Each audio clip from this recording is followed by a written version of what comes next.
pré-simulação. Então, esse é o pré-simulação. A gente tem o cenário em si, né, especificamente, que é o momento em que a simulação acontece, é onde os alunos ou profissionais vão encenar o caso que tá previsto, né? E ao final nós temos um momento de debriefing, que é um momento de análise e reflexão do que foi encenado. Então, pode haver um feedback também entre os próprios discentes e do facilitador, que pode ser o docente para os discentes, mas o foco do debriefing é realmente fazer um processo de reflexão e análise do que foi encenado. Eu coloquei um asterisco ali no pré-briefing porque a gente tem uma divergência na literatura. Alguns autores chamam o briefing de pré-briefing e outros consideram o pré-briefing como uma etapa anterior. Então, seria a preparação dos alunos. Sendo assim, nós teríamos 4 etapas. A Inaxel, que é a instituição que a gente tem seguido, né, que é o padrão ouro para a simulação, ela considera o pré-briefing como uma etapa separada. Então, teria o pré-briefing, que é a disponibilização de material para os alunos, uma aula teórica, alguma coisa nesse sentido. Então, não é no dia da simulação. E a partir do briefing é no dia da simulação. Então, tem essa divergência aí na literatura que vocês podem encontrar também. Com relação a alguns conceitos importantes, esse artigo define o debriefing como uma conversa guiada entre os participantes com o objetivo de explorar e compreender as relações entre eventos, ações, processos de pensamento e sentimento e resultados de desempenho da situação simulada. Então, eles trazem que se o debriefing for feito de forma adequada, ele vai estar associado a grandes efeitos positivos no desempenho clínico, tanto em simulações quanto em outros contextos, porque o debriefing ele é feito no contexto da saúde também. Aquelas rondas que são feitas, né, também são chamadas de debriefing por alguns autores. Então, não é apenas na simulação. Então, essa conversa, né, essa troca de informações, ela é positiva também em outros contextos para além da simulação. No entanto, se for mal conduzido, o feedback formativo e os debriefings podem ter um impacto negativo na aprendizagem. Porque como é que funciona, né? Para quem nunca acompanhou. Nesse momento, é o momento que você tenta extrair dos participantes a visão deles sobre aquele cenário. Então, a ideia não é, por exemplo, a Juliana fez um procedimento errado. Então, a ideia não é que ao final da simulação eu diga, Juliana, você fez essa punção de forma errada. A ideia é que os outros participantes percebam e relatem que a Juliana fez a punção de forma errada. Então, a ideia é que haja essa reflexão e, a partir dessa reflexão, eles aprendam o procedimento, né, ou a competência ali corretamente. Então, se for mal conduzido, o problema é que, às vezes, principalmente em alunos da graduação, pode virar uma troca de farpas, né, uma lavagem de roupa suja. Então, é muito importante ter esse cuidado também para que se torne algo acadêmico e como parte do processo formativo também, e que os alunos não levem isso para o lado pessoal. E isso precisa ser fechado também lá no briefing, né, entre os acordos do que vai ser feito dentro do processo formativo. Então, é positivo, mas é preciso ter cuidado também para que seja feito de forma correta. A senhora quer fazer alguma contribuição, professora? Não, não. Bom, existem diferentes modelos de debriefing. O artigo traz esses 6 como exemplo, e aí nesse ponto eu também abro a contribuição da Juliana, caso ela queira, porque o TCC dela envolveu o debriefing, né? Mas assim, de forma geral, o debriefing ele tem uma base. Ele geralmente vai ser dividido em 3 partes. Uma parte inicial, em que os alunos ou vão expressar suas emoções, ou vão relatar o que aconteceu. Uma segunda fase, que é muito voltada, às vezes, para o procedimento ou para a competência, então vai ser revisado o que foi feito, se deveria ter sido feito daquela forma, se algo poderia ser modificado. E a gente tem uma fase final, que geralmente é chamada de síntese, em que os alunos eles vão relatar o que eles aprenderam, o que eles vão levar para a prática. Costuma girar em torno disso. Então, existem 6 modelos aqui, mas se a gente for estudar profundamente os 6, a base é a mesma. São 3 momentos, e esses 3 momentos eles vão girar em torno disso, né? O sentimento ou a percepção do aluno, a parte mais estrutural e a síntese. O mais famoso é o debriefing com bom julgamento, em que os alunos eles vão trazer justamente o que eu acabei de explicar. Então, eles vão trazer ali no momento inicial uma emoção, ou como eles se sentiram, ou qual foi a visão deles, ou uma análise mais aprofundada, né, do processo, e em seguida o momento de síntese. A gente tem também esse modelo Pearce, que é muito parecido também, que tem as três fases, seria a fase de reação, de análise e de síntese. Mas qual seria a diferença entre eles? É que esse segundo modelo ele é mais completo, então ele vai muitas vezes integrar o debriefing de bom julgamento. Então, analisando nele, seria o mais completo de todos. A gente tem a prática deliberada em ciclo rápido, que ela é a mais diferente.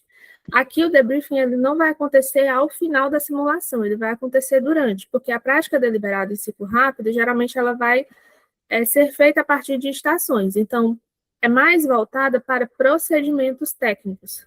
Por exemplo, o aluno vai fazer uma punção venosa. O primeiro passo é, não sei, lavar as mãos.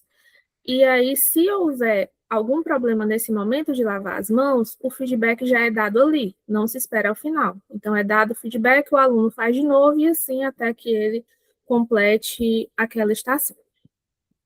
E esses outros três, né, tanto o diamante do debriefing, como coletar, analisar, resumir, e esse team gains, eles também seguem todos esse mesmo processo. A diferença é que alguns deles orientam como o facilitador deve se comportar e outros orientam somente a estrutura. Então, você vai ter que fazer essa etapa e essa etapa. Resumidamente, o mais completo, né, eu e a professora até tivemos uma conversa sobre isso na semana passada, o mais completo é esse Pearce, que é do EPSH 2015, certo? Então, eu sugiro que vocês abram o artigo e deem uma lida, porque aí tem as referências, mas dentro do artigo tem todas as referências certinhas, então a gente consegue ver bem. Pode ficar à vontade, professora. Eu acho que um grande desafio nesse processo do debrief, né, é não entender o debrief como feedback, necessariamente aquele feedback tradicional que a gente observa, né, nos modelos convencionais. E aí a gente pensar que eu recomendo, todo mundo que vai trabalhar com simulação tem que ler o livro Comunicação Não Violenta. Porque quando você pensa por exemplo, em dar bronca no aluno, né, é esse modelo muito tradicional, né? Ai, você não estudou isso, por que você não viu isso, né? Então, a gente tem que pensar na forma como vai falar. Por exemplo, você pode dizer assim, durante uma simulação, é você observar sem julgar. E isso é um dos preceitos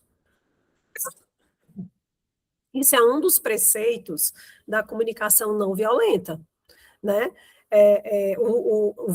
Os facilitadores têm que descrever o que viu sem julgar. Isso é um desafio, né?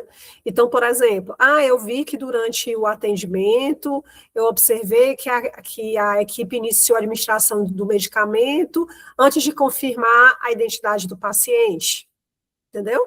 Então, é mais ou menos dentro dessa linha. E isso é um desafio, porque, por exemplo, da escola que eu vim, né, e as professoras, né, que estão aqui, não era essa linguagem que era a convencional, né, e infelizmente, a gente repete padrões daquilo que a gente aprende. Então, hoje, o meu maior desafio enquanto facilitador, enquanto docente, é justamente ter esse local de observar sem julgar, entendeu? Será que por que esse aluno não fez assim? Ele não viu isso, não?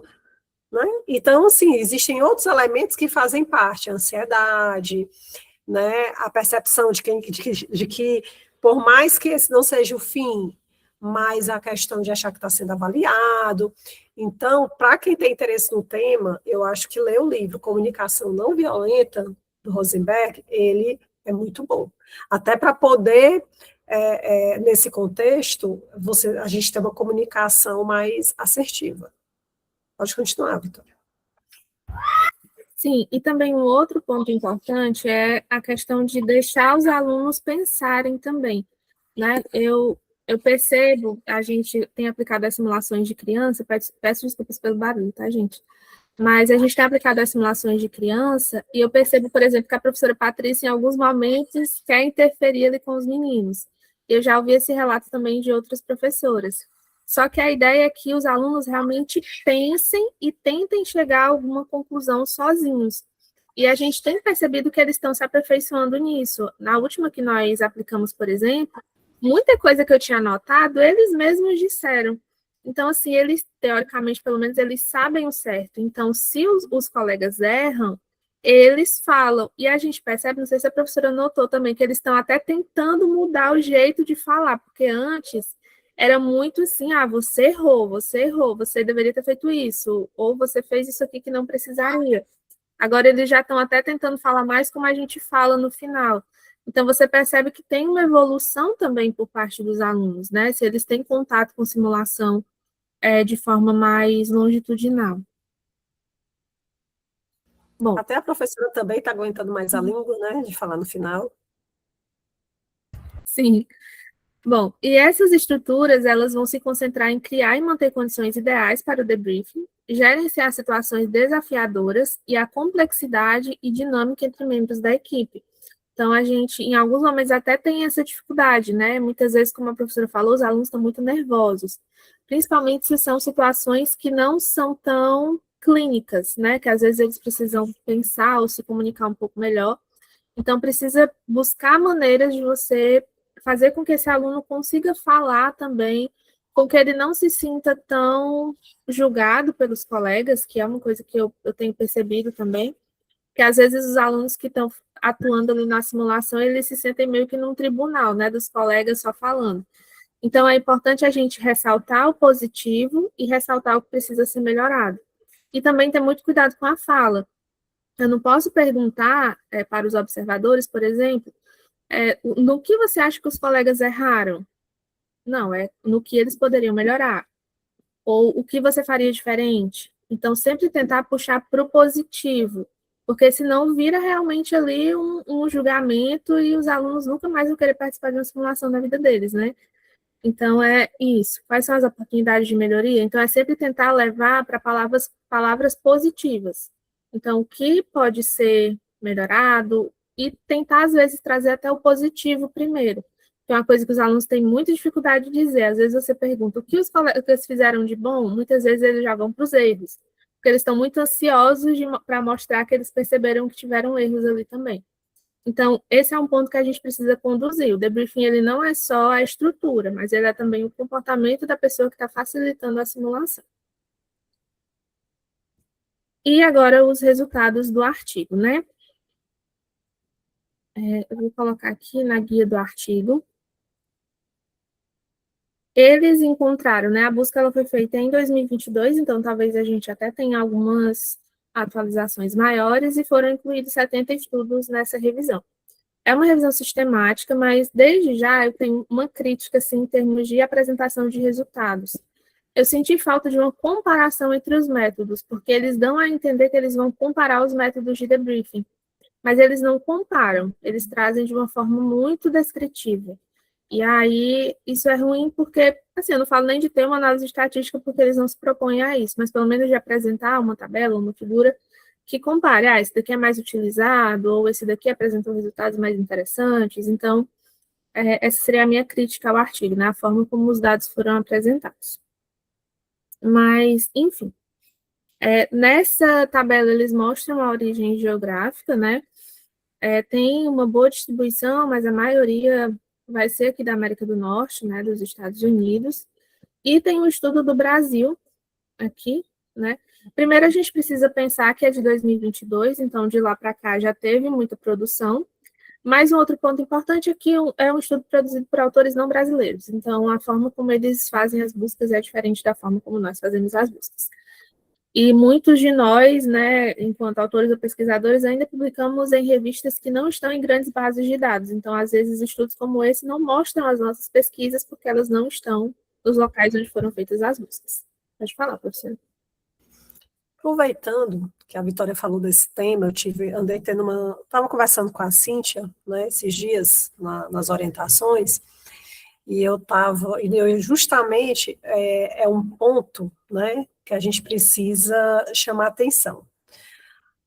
As pessoas têm muito para revisão integrativa não publica mais. Revisão de escopo não publica mais. As pessoas só querem revisão sistemática. Mas vamos lá, gente. Toda generalização ela é perigosa. E toda generalização ela é mentirosa. Porque, por exemplo, olha o que a Vitória acaba de dizer. Professora, eu li esse artigo e achei que foi um artigo que deixou a desejar em muitas coisas. Às vezes você tem uma revisão integrativa muito superior para a revisão sistemática. E nem todo objeto de estudo, gente, vai pedir uma revisão sistemática ou uma revisão de escopo ou uma revisão integrativa. Quem dita o método é o seu objeto, e não o contrário. Vocês estão entendendo? Porque não é bom colocar em tese e dissertações uma revisão? É claro que é bom, se ela for boa, se ela estiver numa boa revista, né, de base de dados, né, por que não colocar? Tudo depende, gente, do objeto. Por exemplo, a gente estava na reunião da pós, e o artigo da Vitória foi citado, né, a professora Thaisa citou, né, porque alguém disse assim, minha bebê escutou a voz. Aí já gritou aqui. Então, o que acontece? Na reunião da pós, né, a professora Tessa até deu o exemplo da revisão, acho que era integrativa, né, Vitória, aquela revisão que foi publicada, do óculos, da realidade. Do óculos foi integrativa. A de óculos foi integrativa, né? Foi uma revisão integrativa, foi publicada ano passado, numa revista, qual foi a revista? Aquela até que chamaram a gente para gravar o podcast. Não, foi essa não, professora. Foi a Computers, Informatic Nursing. Acho que é Não, qual foi a de escopo? Qual foi a de escopo? Não, a de escopo foi na Nurse Education and Practice, mas o podcast foi outra coisa, professora.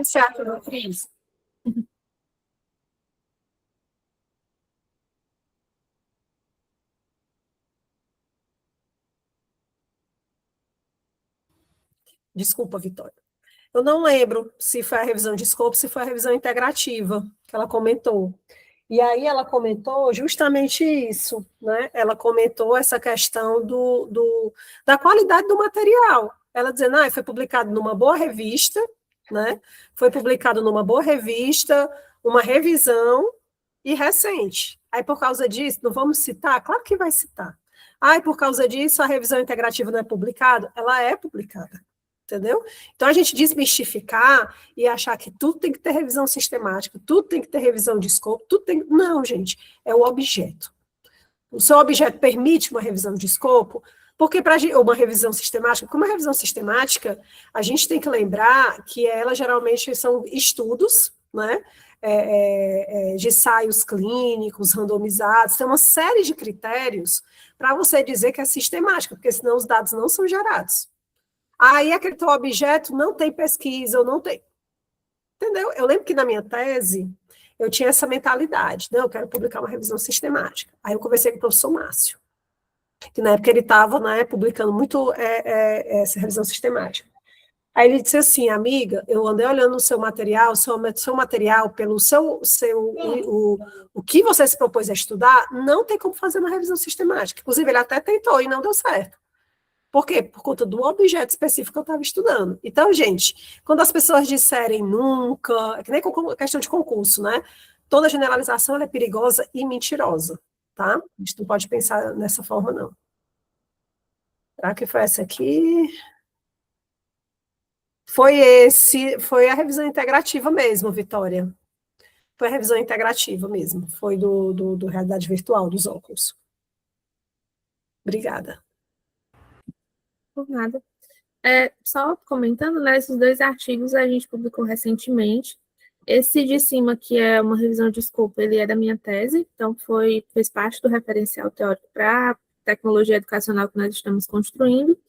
E esse de baixo foi de uma disciplina do mestrado, né, disciplina de tecnologias, e ele é uma revisão integrativa, realmente. Inclusive, esse artigo é muito interessante porque a gente tinha até um certo receio de não publicar, porque nós não conseguimos construir uma estratégia de busca tão completa, né? Se vocês forem ver, em algumas das bases de dados a gente usou uma palavra para procurar, porque não tinha como construir uma estratégia de busca por conta do conteúdo. E a gente conseguiu publicar nessa revista, né, que tem fator de impacto 1.3. Então, assim, a título de comparação, acredito que uma ou duas, e se for realmente tudo isso, revistas brasileiras têm esse fator de impacto. Então, assim, eu concordo 100% com a professora Patrícia. Tem muitos professores que gostam de dizer isso, né? Que a revisão não publica mais. Mas é porque o pessoal faz de qualquer jeito, né? Então, fazendo de qualquer jeito, nada se publica. Então, assim, a gente tem tido resultados muito bons com os nossos artigos. E, e é isso, né? Se alguém quiser ler depois, né? Então, só os resumos eu posso compartilhar também os arquivos. Bom, continuando. Aqui eles falam dos tipos de estudo, eu não vou focar nisso, porque não é o nosso foco. Com relação aos participantes estudados, né? A maioria dos estudos tinha só uma profissão, né? 6 estudos incluíam alunos de mais de uma profissão, por exemplo, medicina e enfermagem. Entre os que eram apenas uma profissão, tinham alunos de diferentes disciplinas, como anestesiologia, cirurgia. É importante ressaltar que a medicina é pioneira na simulação, não tem muito para onde a gente correr com relação a isso. Então, muitos estudos vão vir da medicina e a maioria deles talvez da emergência. Então, isso é um ponto importante também para considerar. E, bom, com relação às intervenções de simulação, metade dos estudos utilizou a modalidade baseada em manequins, 12 utilizaram um simulador de tarefas, 9 utilizaram pacientes padronizados e 2 utilizaram a modalidade híbrida. Então, simulação híbrida é quando você utiliza mais de um recurso, né, mais de um tipo de simulação. Um utilizou simulação de tela e um utilizou uma técnica de realidade estendida. Realidade estendida é quando se usa realidade aumentada e realidade virtual juntas. A modalidade de simulação não foi relatada em 9 estudos. Esse é um ponto que, lendo o artigo, eu notei. Uma grande crítica que eles fazem é que os artigos não descrevem bem o seu método. Então, é uma crítica que eles vão fazer em quase todas as sessões e que eles fazem lá no final também. Então, os artigos, eles não descrevem determinado ponto, ou se descrevem, eles não descrevem bem. Então, esse é um ponto que a gente precisa ficar atento também, porque a gente precisa tornar os nossos estudos reprodutíveis. Inclusive, esse é um dos princípios da ciência aberta, que eu não sei se todos já ouviram falar, mas é o que tem sido falado muito. Então, tem o princípio da reprodutibilidade. Então, um estudo publicado, idealmente, um outro autor precisa ler aquela metodologia e, se ele quiser, ele precisa conseguir aplicar aquela mesma metodologia em um outro contexto. Então, isso é o princípio da reprodutibilidade. Então, a gente precisa deixar muito claro na nossa metodologia tudo o que foi feito e como foi feito, né? E aí nós temos os guias de relato da rede Equator, e para a simulação especificamente, a gente tem também os princípios de boas práticas da Inaxel, e tem outras referências também que podem ser utilizadas. Mas é sempre importante deixar isso muito claro. As tarefas simuladas foram classificadas quanto à complexidade, né, de baixa, como a habilidade feita como habilidade procedimental básica, como RCP, alta, com crise de saúde ou ressuscitação, ou média, né? E aí um outro ponto relacionado à simulação é que a gente não classifica a simulação puramente como de baixa, média ou alta complexidade, ou fidelidade, né? Existem diferentes tipos de fidelidade, tem a fidelidade física, conceitual e a psicológica. E o mesmo cenário de simulação, ele pode ter uma fidelidade física alta, mas conceitual baixa, ou conceitual alta e física baixa, né? Por exemplo, lá no laboratório de saúde da criança, a gente tem uma fidelidade física baixa, mas se a simulação for bem aplicada, a gente consegue chegar numa fidelidade conceitual alta, até porque nós utilizamos ali os alunos como pacientes, né? Então, precisa ter essa diferenciação também. Com relação a outros resultados, na maioria dos casos, as medidas de resultados foram relatadas de forma inadequada. Em 7 estudos, as reações foram usadas exclusivamente como medida de resultado, enquanto 12 avaliaram o conhecimento. O desempenho de habilidades foi avaliado em 54 estudos, e um estudo examinou o resultado a nível sistêmico. Os autores revisaram dados de um estudo anterior e determinaram a relação custo-benefício, e o valor de disposição a pagar do debriefing conduzido por instrutor versus auto-debriefing. E 8 estudos mensuraram alguma forma de retenção. Então, o debriefing ele pode ser utilizado também como uma forma de avaliação do processo, pensando em artigos especificamente, né, em pesquisas, na verdade. A gente pode gravar o debriefing a partir da autorização dos discentes e fazer uma análise qualitativa disso, então é uma forma de fazer essa avaliação. E com relação às intervenções de debriefing, né, apesar dos estudos analisarem diferentes intervenções de debriefing, a própria sessão de debriefing e o feedback foi frequentemente descrita de forma inadequada. Então, isso aqui é o que eu falei. É uma crítica muito forte dos autores, de que não houve descrição adequada dos procedimentos dos estudos que foram analisados. Com relação às intervenções, né, 54 relataram uma intervenção específica de debriefing e 16 não relataram. Dos 50, aí eu não entendi porque aqui entrou, né, já que o foco do estudo era debriefing, mas, enfim. Dos 54 estudos... Eu acho, Vitória, que eles colocar uma lupa, sabe? Sobre esse problema. Uhum. Entendeu? Entendi. Acho que foi mais por conta disso, acho que ele quis, olha aqui o que é que está acontecendo, né? Porque é um número muito alarmante, que apesar de não ser o objetivo do artigo, mas quando a gente tem um resultado aí, ó, 54 dos estudos relatam uma intervenção específica aliás, 22 não relatam, né? 22 não relataram, então é um número muito alto, né? Que a gente para pensar. Sim, é verdade, professora. Então, dos 54 que relataram a intervenção, 43 relataram o uso de uma estrutura de debriefing, como o PEERS e o por ciclo rápidos, né? Isso aqui é outra crítica minha, eu senti falta de uma tabela dizendo, olha, cara, tantos estudos usaram isso, tantos estudos usaram isso, tantos estudos usaram isso. Eles não dizem, só que isso é o foco do estudo. Então, assim, essa seria a minha grande crítica, né? E o estudo testou o efeito de uma fase de relaxamento entre o caso simulado e o debriefing e encontrou benefício. Em relação à duração do debriefing, né, 50 estudos relataram o tempo gasto, que variou de 10 a 100 minutos. A gente não tem, pelo menos que eu conheça, né, na literatura, um tempo certo ou específico para o debriefing, tudo depende da duração do cenário. Então, tem algumas literaturas que dizem, por exemplo, que o ideal é que o debriefing seja o dobro da duração do cenário. Então, se o cenário dura 20 minutos, o debriefing deveria durar 40. Na prática, isso acontece? Não. Mas, né, pensando em estrutura, deveria ser assim. Aqui ele tem um quadro, né, uma tabela que descreve um pouco mais sobre o cronograma do debriefing. Então, a maioria fez o debriefing depois. Alguns fizeram durante, aqui entraria, por exemplo, na questão da prática deliberada em ciclos rápidos, que você vai fazer durante. Com relação ao tamanho do grupo de debriefing, alguns fizeram de forma individual, a maioria, na verdade, né? Outros em pares, outros entre 2 e 5 alunos, e outro com mais de 5 alunos.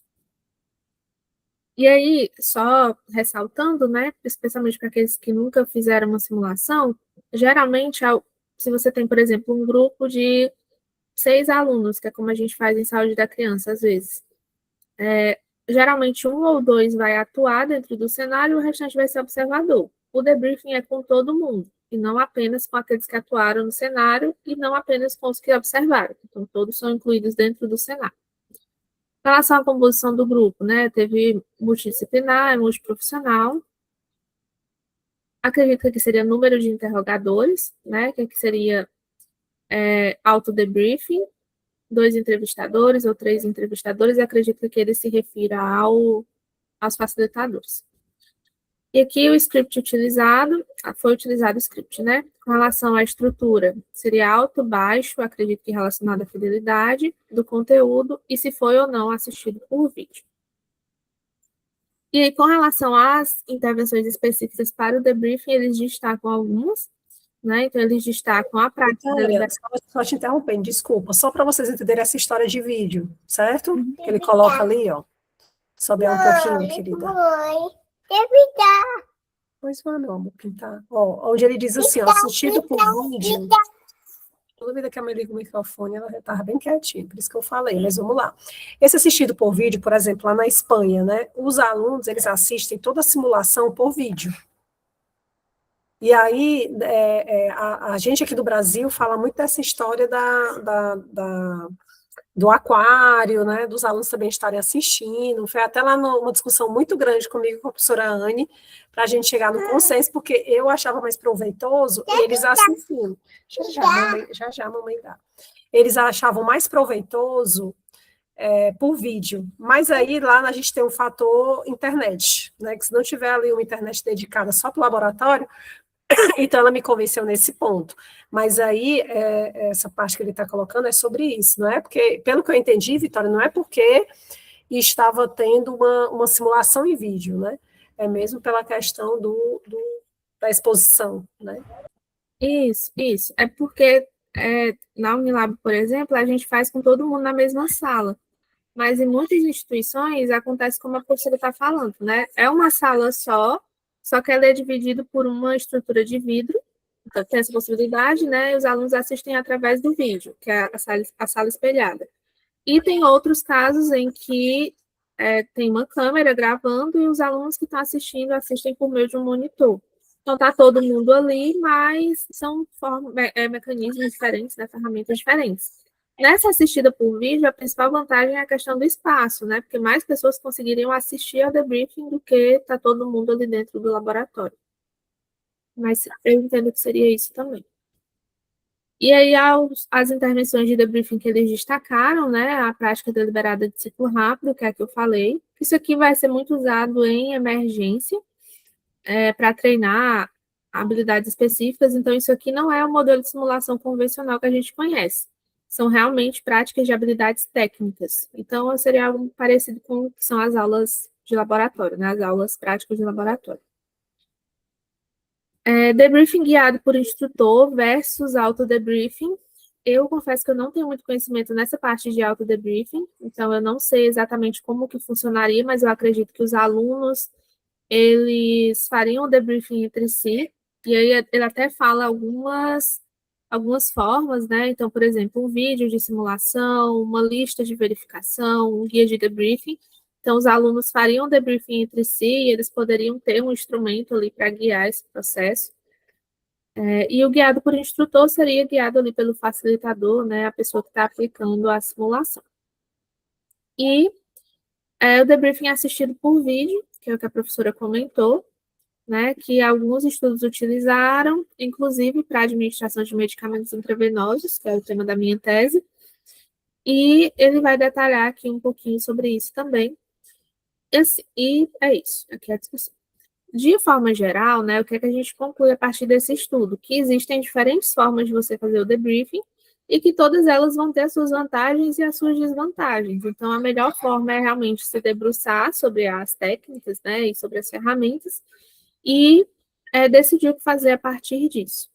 E aí, para complementar, eu queria só indicar um material complementar que, como eu falei, existem diferentes referências para simulação. A que a gente tem utilizado é a Inaxel, tá? Não significa que ela é a correta entre todas, mas é a que a gente utiliza. E aí existem outras, né? Mas ela é bem completa. E aqui, essa página, ela tem todos os documentos da Inaxel para simulação. Então, a gente tem para pré-briefing, para o design de simulação, para facilitação, para a parte de debriefing, para definição de desfechos e objetivos. Então, assim, tem vários materiais que são muito interessantes para que a gente estude. E, às vezes, só lendo a gente consegue descobrir várias coisas, né, que às vezes, por artigos não conseguiria. Nessa parte aqui de debriefing, ó, todos têm um link para você acessar. Então, nessa parte aqui de debriefing, ele vai apresentar também alguns tipos de debriefing que podem ser utilizados e ele explica o processo para você construir o debriefing. Então, para além de você construir o cenário de simulação, ele vai explicar como construir essa última parte. Então, aqui ele tem como se fosse um artigo mesmo, em que ele vai explicar todo o processo, né, o que você precisa, os objetivos de cada parte. Então, assim, tem alguns critérios que você precisa seguir para construir esse modelo de debriefing. Então, é um material muito interessante, tem algumas referências também que podem ser utilizadas. Aqui, ó, tem alguns modelos, por exemplo, que podem ser utilizados, alguns que eu citei e outros adicionais. Então, eu vou compartilhar lá no grupo, porque é um material muito interessante para que a gente conheça. E é isso que eu tinha para apresentar. Se alguém tiver alguma contribuição. Parabéns, Vitória, pela apresentação, né? Eu acho que foi riquíssima. A gente, por conta da disciplina de criança, né? Eu, Leandra e Vitória, a gente vem discutindo algumas estratégias, né? Eu vou ser bem sincera, assim, eu ainda não, a gente usa do bom julgamento, né? Mas eu particularmente não gosto, né? Eu disse para a Vitória fica muito no âmbito aliás, para Leandro, fica muito do âmbito do emocional, e às vezes algumas intervenções precisam ser feitas, enfim, mas eu acho que é muito do perfil do facilitador também, né? Então, particularmente, eu não gosto pelo meu perfil, eu prefiro o Peers. Hoje, se a gente fosse reconstruir o modelo de simulação que nós estamos fazendo, muito provavelmente eu teria ido para esse modelo, né? Mas é aprendizado, gente, né? É aprendizado. Alguém quer colocar mais alguma coisa? Podemos encerrar? Eu me sinto contemplada. O nosso próximo encontro, gente, deixa eu só ver aqui a data, para a gente colocar aqui. O nosso próximo encontro é no dia 19 de maio, tá? Não teremos próxima semana, será dia 19 de maio, com o professor John, tá? E o Adolfo, que eles são da engenharia. Eles vão trazer algumas questões, né, bem específicas que podem ser utilizadas na saúde, eu acho que vai ser muito legal. Vão falar de BI, vão falar do Looker Studio, enfim, algumas questões de painéis inteligentes, né, para a segurança do paciente. Lara, a Leandra estava, acho que pode ligar, professora Estela, vamos ligar.